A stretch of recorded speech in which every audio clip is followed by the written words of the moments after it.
Give me subscribers, please.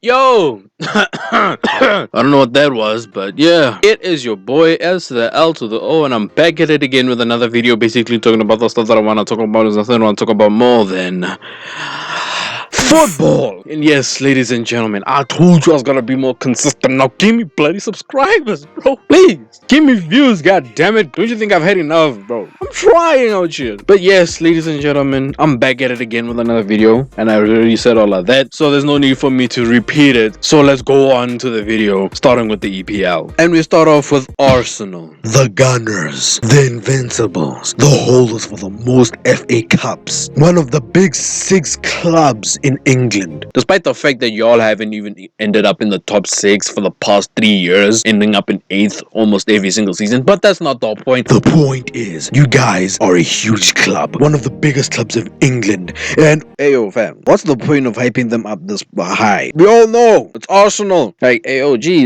I'm just hyping up for the dramatic effect. What dramatic effect? We know they lost. It's Arsenal. They fuck up every opportunity to make their fans happy. That's the point of Arsenal. I'm pretty sure when the Lord and Savior himself created the flipping 10 commandments, he added one more, saying the fans of Arsenal must always be fucked by the teams that they support. So what's the point of you adding this dramatic voice, this dramatic song and everything, fam? Like, come on, man. We all know they lost, fam. Alright, man. Calm down, bro. Honestly speaking, I feel like that there is a mission from this Arsenal, like, footballing club, right? The owners and stuff, to piss off their fans every single time that they can. They went on to make a flipping 12-year-old depressed. He's speaking as if he's flipping 40, talking about flipping inflation, for crying in a bucket.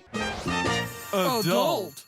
You guys have scored 2 goals in like 5 games. Ronaldo has scored more goals in a single game than you guys. Are you not embarrassed? This is really embarrassing. Fam, your guys' goal scoring is so shit that you guys can't even put the ball in the back of your own net out of frustration.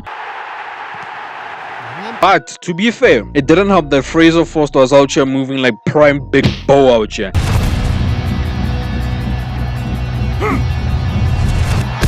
Tremendous effort from Big Bo. Now moving on to Manchester United versus Norwich. Ronaldo went on to score the first goal of the game from Ilanga's assist, so nothing special. Then Ronaldo went on to score a header, grabbing his second of the game and also Man United's second. This is strange. Yo, Man United is actually playing well. What the fuck? They didn't concede a goal. They actually are taking the spaces and all that ish. We could actually see them win comfortably. Fam, fair play to United though, because they are actually trying to. How the hell do you guys consistently fuck up? Like, it's actually impressive on how you are able to allow Norwich to score more than a goal while you guys are dominating them. So yes, ladies and gentlemen, Man United went on to discombobulate themselves into drawing the game 2-2 for a while. And you know what? This meant a hero needed to step up. You know, the savior of Manchester United. You know, some see him as a hero, others see him as a phenomenal leader, and he has never ever disappointed his nation. This man, to a degree, right, has had a disappointing season. Let's not lie. He has been a bit like, a dip in form, but it doesn't excuse the fact that we need him at this moment. We need to call him. So everyone, can we please give this man a chance to show us all why he is indeed the GOAT in Harry Maguire. Fam, this guy went on to sweet chin music Paul Pogba, bro. I think I'm cute. I know I'm sexy.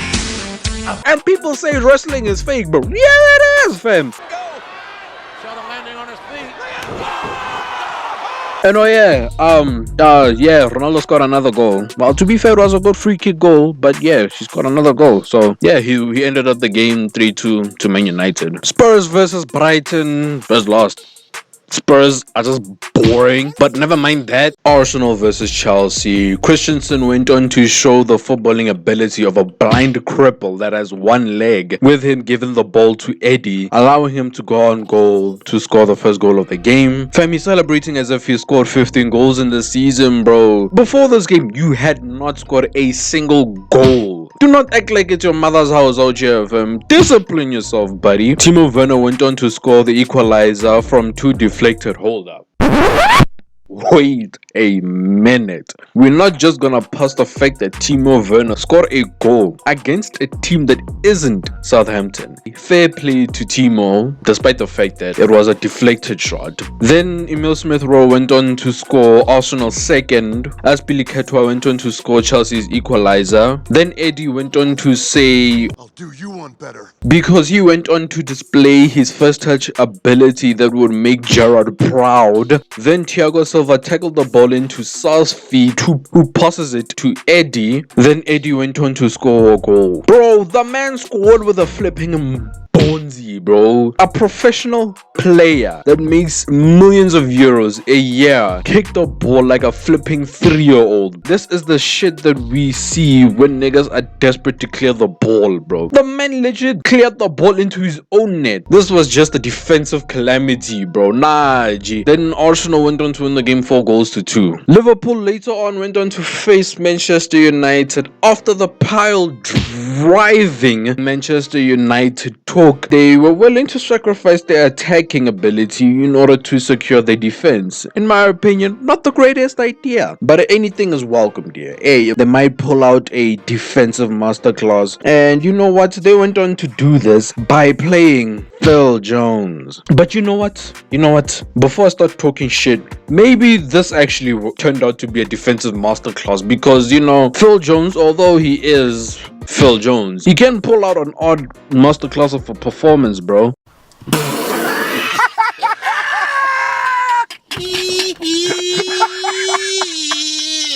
And Liverpool have struggled against certain teams here and there. I mean, look at Leicester City. So I'm pretty sure that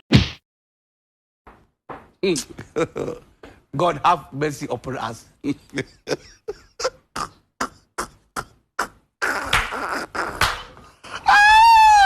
Luis Diaz, the orgasmic making, foam in your mouth making, better than a gulp 3000 playing, went on to score his first EPL goal, and it was a tasty goal that would make you go like this.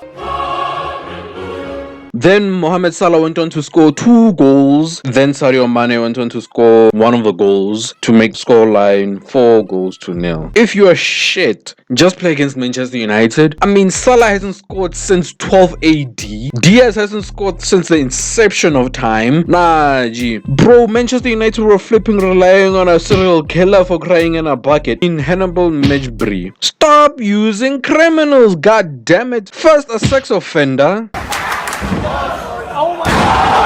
now a serial killer. What's next? A flipping pedophile. Don't get any ideas, Rashford. Now on to the quick fire round, because I cannot be bothered in discussing the other games in detail, so yeah.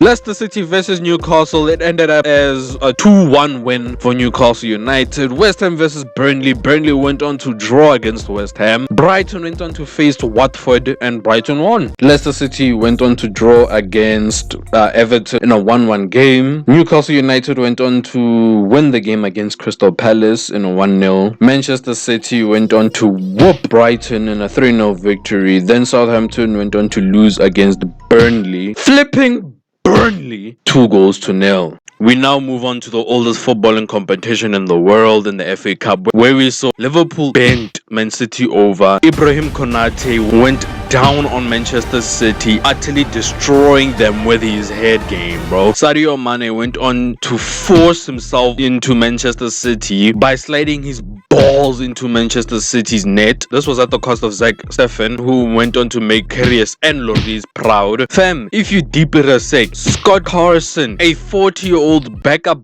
ball boy, is gonna be in a higher pecking order than the backup goalkeeper Zach Steffen. Then Sadio Mane went on to gently smashed the ball into Man City's net, making the scoreline 3-0 at just half time. But Man City remembered who they were, with them fighting back and them coming back with the 2 goals, ending the game as 3-2. Chelsea went on to face Crystal Palace in the other semi-final, where Ruben Loftus-Cheek went on to obliterate the Crystal Palace net. Then Mason Mount went on to score their last goal of the game, making the scoreline 2-0. Now moving into the football that is happening in my home nation in the PSL, or the DSTV premiership, where we see Kaizer Chiefs went on to face SuperSport United. Kaizer Chiefs are finally on the rise, with them being second place in the league. Well, the time I was recording this anyways. So you can believe that they will make sure that they will fight for the top spot by defeating yes. Yeah, nah, never mind. Let's just move on, bro. SuperSport United went on to win this game 1-0 with a Gabuza goal. Sundowns versus Golden Arrows earlier this week, or by the time I'm recording this, it happened last week. I heard that. Jesus Christ. Why do you always want to interrupt me, editor SLO? Get to the point. You think we have time out here, bro? Yes, ladies and gentlemen, Mamelodi Sundowns went on to win the game 6-0 against Golden Arrows. But you know, it could be that Mamelodi Sundowns are just on another level in comparison to Golden Arrows. So let's see one of the goals that they conceded to see if, like, you know, if they really are on a different level. For me, it was strapped around his body. It was nowhere in an unfamiliar position. Yeah, it's a chance for Sun. How do you Harry Maguire yourselves into scoring a goal, fam? This was a mess up of a free kick that turned into an accidental goal, bro. That ain't even the worst part. They allowed this Namibian running like a 3-year-old celebrating as merchant, fam. He was playing cops and robbers while he was celebrating for crying in a bag, fam. Speaking of that very Namibian, he went on to make PSL history, or DSTV premiership history, by being one of the few players to ever score 20 plus goals in a season. Now we're moving on to Royal AM versus Cape Town City, and Back, there's a wonderful chance here. Nodada with a left foot. I have finally done it. Finally, enough space for myself to score my first goal. I'm in my element. Nothing can stop me. All of those hours of training, days of healing, months of preparation, years of hardship, I have finally made it to the pinnacle of football. Oh, sure, I'm fit. Alright. Pinnacle of African football. Ejo, you know there's Egypt, bro, and Nigeria, bruh. Ejo, and don't forget, there's Papua New Guinea, fam. It ain't even African. Alright. The pinnacle of South African football. As John Cena once said, the time is up. The time is now. Up here. Oh, that's a great chance. Put wide and goal. Don't worry, AM fans, y'all scored later in the game. But fam, how do you guys allow these Pac-Man celebrating looking ass teams score a goal, bro? Y'all should be ashamed of yourselves. How do you guys allow this, bro? This flipping Power Rangers looking owner to own this club. Cape Town City, y'all should be ashamed of yourself, G. Never mind, I take back what I say, fam. Now on to the quick fire round, because I cannot be bothered to talk about the other games in great detail. Also, this league is kind of boring, so TS Galaxy went on to face Kukune United, and TS Galaxy went on to score a goal. Chippa United went on to face Stellenbosch. Chippa United won this game 1-0. Amazulu went on to face Maritzburg United. Amazulu went on to win the game 1-0.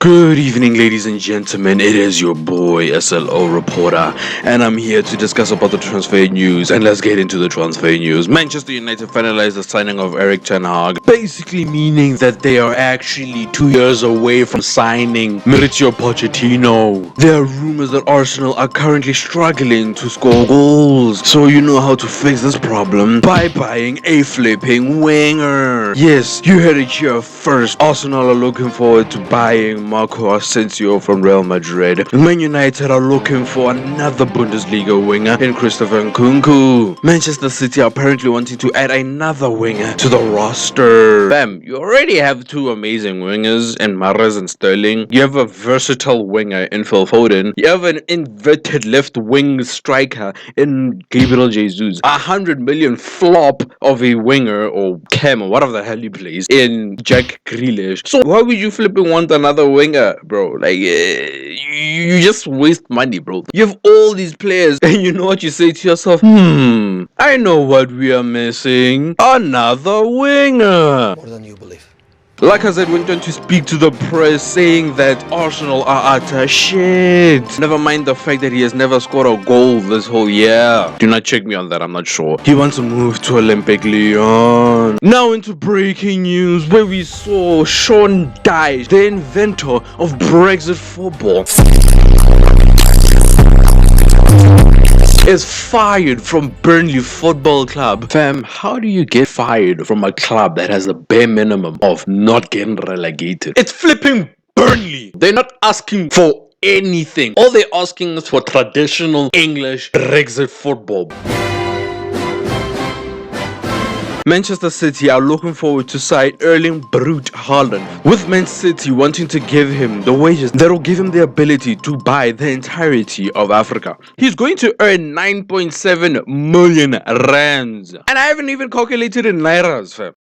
And yeah, in other words, he's gonna earn 500,000 a week. It's chai. Never mind the wage bill. We are fucked. Imagine a strike force: Mahrez, Sterling, Haaland, Kane, Lewandowski, flipping Diego Maradona. I'm pretty sure they can buy Jesus. They already did, for crying in a bucket. We now move on to the sunny beaches of Spain in La Liga, where we saw Barcelona face Cadiz and nah, you see, I was the first one to call it. Xavi out. There's nothing, bro. There's nothing else this guy can do, fam. He can't win against the flipping German club they picked in FIFA 14 with a flipping FIFA 12 goalkeeper there. And not only that, Barcelona went on to lose Addison Rae to flipping PSG, fam. Nah, G, nah.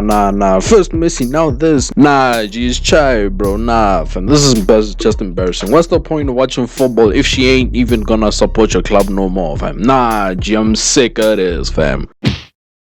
Oh, well then, I spoke too soon. Then we go on to the masterclass, the excellent, the alpha, omega, ultra, sigma, Diego Simeone. This guy pulled out a ultra mega class of a performance with a 0-0 draw.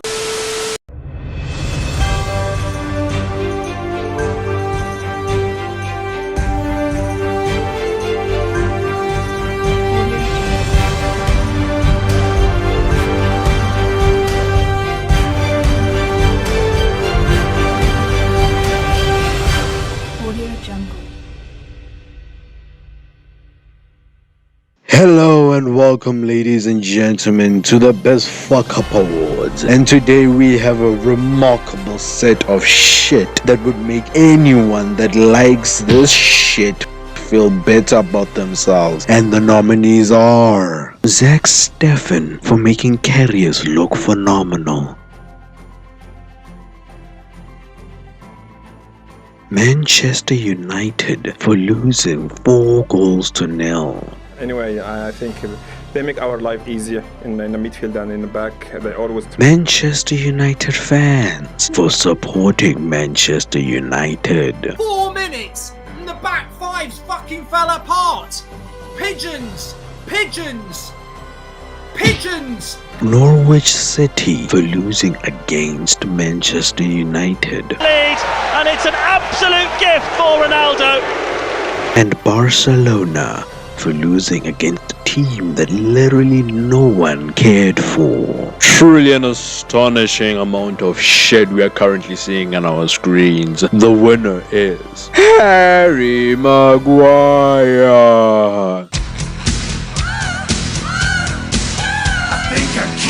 Do I need to say more?